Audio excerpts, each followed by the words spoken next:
This morning, we are digging deeper into the most common reasons that parents call poison control about something that is making their child or teen sick here in Northeast Florida. So in Baker, Nassau, Duval, Clay, and St. Johns counties, you might be surprised to learn the #1 medication is sold over the counter and is likely in your medicine cabinet right now that's making a lot of children and teens sick. Another is a supplement some parents may consider a natural remedy for kids who are having trouble sleeping. Dr. Sollee is the director of the Florida Poison Control Center here in Jacksonville and is joining us live via Zoom to run down this list. Good morning to you. Thanks for being with us.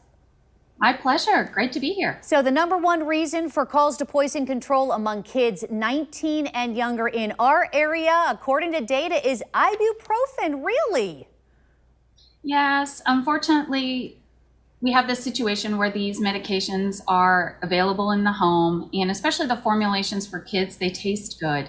And they make them orange flavored and so forth. And kids will drink the whole bottle if it's out on the counter. So what can we do to prevent that? First of all, we want to make sure that children understand the difference between medicine and candy, especially some products, like you were mentioning, the sleep aid. An example of that is melatonin. They're gummies.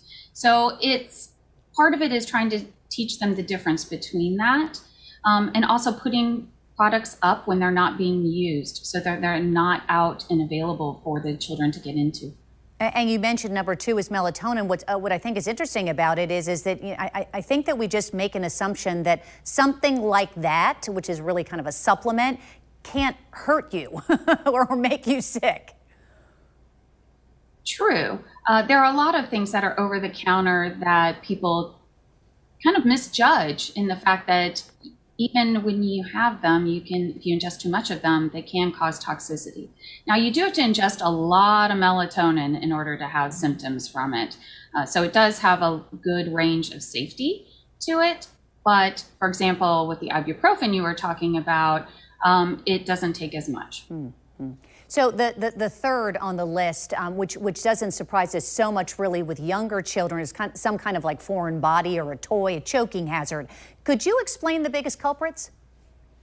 The biggest culprits include magnets. We also get little bits of plastic that can break off some of the toys. We have styrofoam that are in packaging and things like that that little kids can break off and take a bite out of. And then #4, bleaches? Sorry, liquid and dry? What was that? Bleaches is #4? Oh, both sorry. Liquid and dry?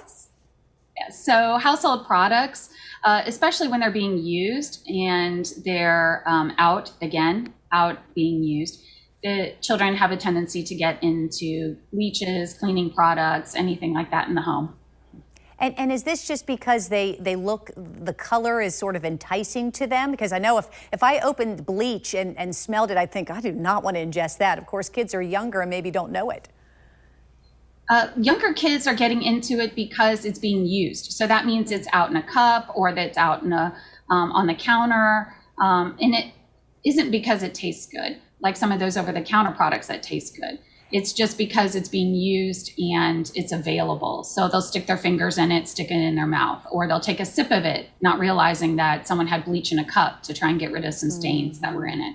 So it has to do with that it's out and available to them. That's such an important point, without a doubt. Dr. Sollee, thanks for your time this morning. We appreciate it.